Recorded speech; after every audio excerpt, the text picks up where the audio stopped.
Maglagay lang muna ako ng dalawang stick para pang-guide natin sa paghiwa natin ng cucumber. Bali ito nga pala ang gagamitin natin sa ating hosomaki mamaya. Ayan, ninipit ko lang po ng mahigpit and then ipapagulong lang natin ang pipino sa ating palad. And then after nyan mga boss ay ikakat na natin sa 4 na piraso para mas mabilis siyang cut ng maninipis. Jillian cut ba mga boss? At hindi po ako ganun ka-expert about sa sushi at ako ay nanonood lang din sa ating mga master sushi na tulad nila Chef Miller. Yan yung mga idol natin at malupit yan sa mga sushi roll. Doon lang din tayo nakuha ng technique. At shoutout nga pala sa'yo Chef Miller Ramos ng Italy. At eto na nga't nag-gloves na ako at magro-roll na tayo ng uramaki. Sa ibang restaurant kasi hindi na nag-gloves pero dito kasi sa amin obligado.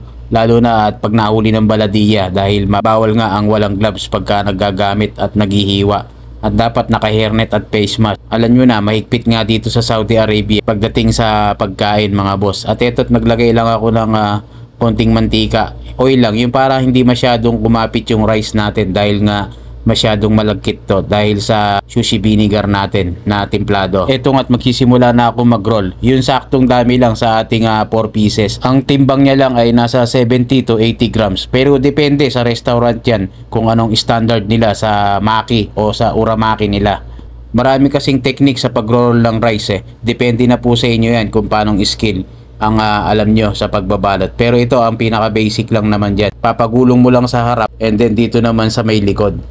After nyan ay ibibiling na natin. At ito naman gagawin natin ang California Maki na pinaka basic na daling gawin na alam na natin lahat na kung anong palaman niya. Basta mango at crab stick, sakto lang na palaman niya na ilalagay natin. And then lalagyan din natin ng sliced cucumber. Yan yung hiniwa natin kanina mga boss.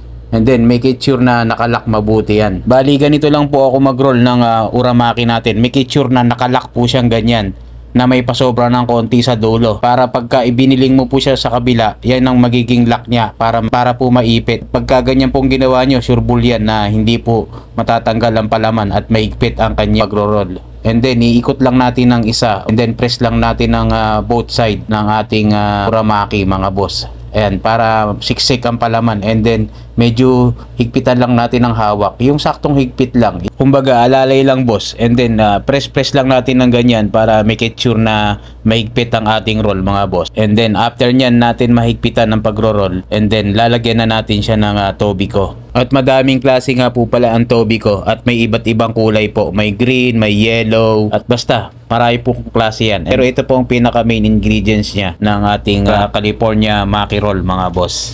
At after nga natin lagyan ng tobiko mga boss ay kakat na natin sa 4 pieces yan. Then syempre ipe-press lang natin ng maigpit ang ating nilagay na tobiko para mas maganda yung kapit niya. Ito na nga, kinat ko na po ng 4 pieces ang ating tobiko. Ilalagay na natin sa plate yan at ready na nating i-serve. Siyempre, mamaya natin yan na food taste.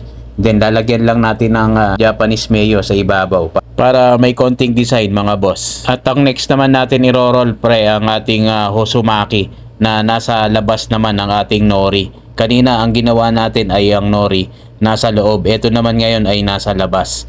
Bali, ito lang po ang start ng aking paggawa. Spread lang natin ng sushi rice sa ating nori, pakalat, and then lalagyan na natin ng hiniwa natin na pipino yan kanina. And then make it sure na sakto lang na ilalagay natin na ang dami niya. Dahil ito naman ay hoso maki. Ganun pa rin ang pagdalak niya na may pasobrang konti dahil nga ang nori na to ay nasa labas. And then ito, pe-press lang natin ng magkabilang gilid niya. So pwede nyo naman din tong i-press ng madiinan para matakpan tong ating cucumber. Pero ako hindi ko na po pinress ng mabuti dahil gusto ko naman ay nasa labas itong ating cucumber. Kumbaga ano lang naman po ito sample lang. Kaya nilagay na nga natin sa ating plate mga boss. Siyempre pag nilagay natin dyan sa plate titikman na natin kung anong lasa ng ating ginawa.